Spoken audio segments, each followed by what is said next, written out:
Hi, my dear children. Today we are going to learn use of has and have. ඔන්න මගේ පැටවුනේ අද අපි ඉගෙන ගන්න යන්නේ has සහ have කියන වචන දෙක පාවිච්චි කරන්නේ කොහොමද කියලා.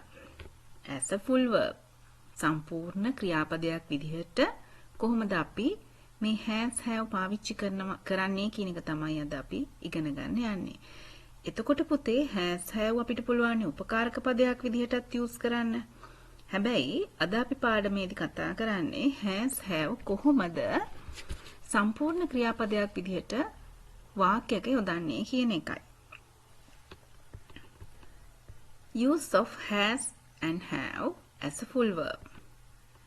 Has have is used to show something owned by someone. පුතේ සම්පූර්ණ ක්‍රියාපදයක් විදිහට ගත්තහම has සහ have කියන එකේ අදහස තමයි ඒකෙන් පෙන්වුම් කරන්නේ මොකක්ද? යම් කිසි දෙයක් යමෙකුට අයිති බව. Has have is used to show something owned by someone. Has is used with singular forms and have is used with plurals.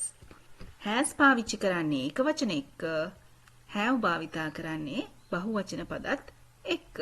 මේ විදිහට තමයි has සහ have අයිතිය ප්‍රකාශ කරන්න යමක් පිළිබඳ අයිතියක් යමක් පිළිබඳ යමෙකුට ඇති අයිතියක් ප්‍රකාශ කරන්න භාවිතා කරන්නේ. Look at this. බලන්න පුතේ මේක. pronouns ගත්තාම අපිට පුළුවන් singular pronouns, plural pronouns කියලා බෙදන්න. එතකොට අපි plural pronouns විදිහට හඳුන්වන්නේ I, we, you, they කියන pronouns. ඒ pronouns එක්කයි ඕනෑම බහුවචන නාමපදයක් එක්කයි අපි පාවිච්චි කරන්නේ have.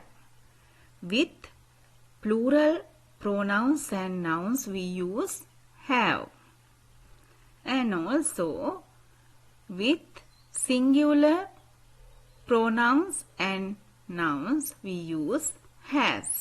ඒ වගේම තමයි ඒක වචන සර්වනාම සහ නාමපදයක් අපි පාවිච්චි කරන්නේ has. බලන්න he, she, it ඒක වචන සර්වනාම පද. mother, හසිනි කියන පද දෙක ඒක වචන නාමපද දෙක. ඒ දෙකත් එක්ක පාවිච්චි කරේ has.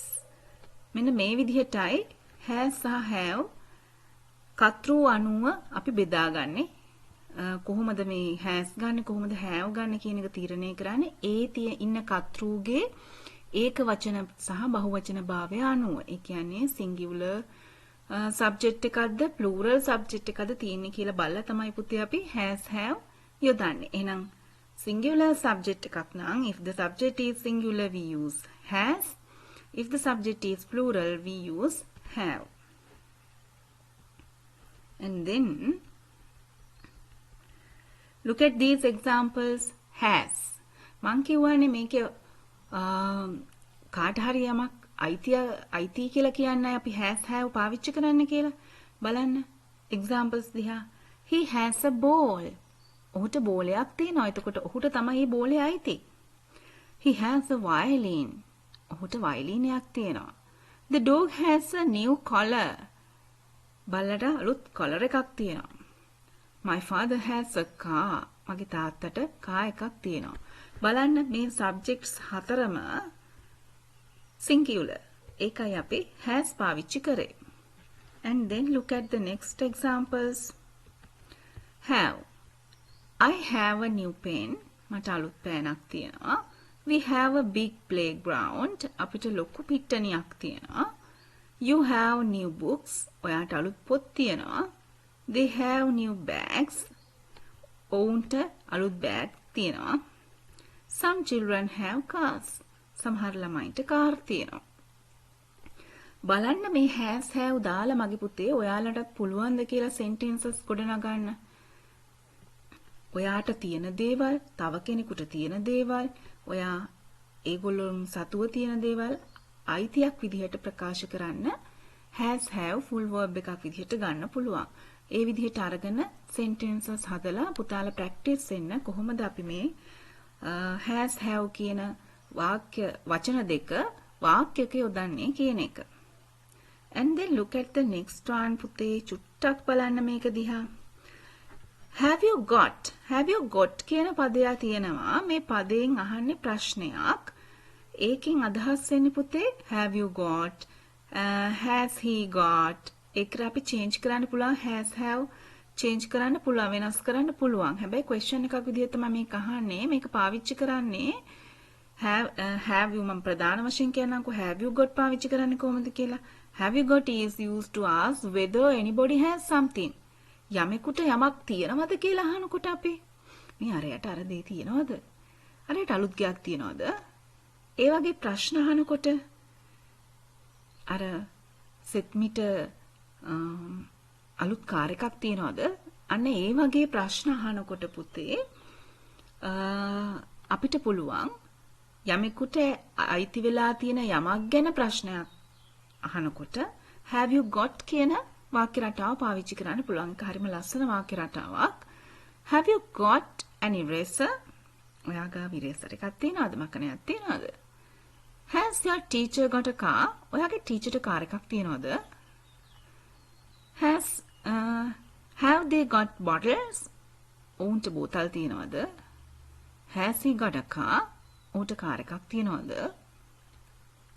You can make lot of sentences using have you got නේද? have you got පාවිච්චි කළාට ගොඩක් වාක්‍ය හදන්න පුළුවන්. ඔයාලට have you got වෙනුවට ඔයා මෙතන දැන් බලන්න මේකේ your teacher කියනකොට පුතේ එක ගුරුවරයෙක් ගැන ඒ නිසා has පාවිච්චි කරා. has your teacher got a car? ඔයාගේ ටීචර්ට කාර් එකක් තියනවාද?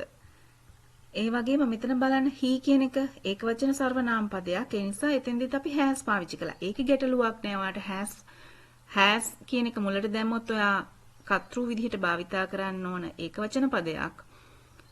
noun එකක් හරි pronoun එකක් හරි have එක දැම්මොත් ඔයා plural noun එකක් හරි pronoun එකක් හරි පාවිච්චි කරලා got එක දාලා කතා කරන්න පුළුවන්. Have you got a big garden? ඔයාට ලොකු අතක් තියනවද? Has she new house? ඇයට අලුත් ගයක් තියනවද? Have you got a new job? ඔයාට අලුත් රැකියාවක් තියනවද? Like that you can make lot of sentences පුතේ. Okay my dear children, I think you could understand the lesson. I mean how to use has and have. So I hope to come with another lesson as soon as possible. Have a nice day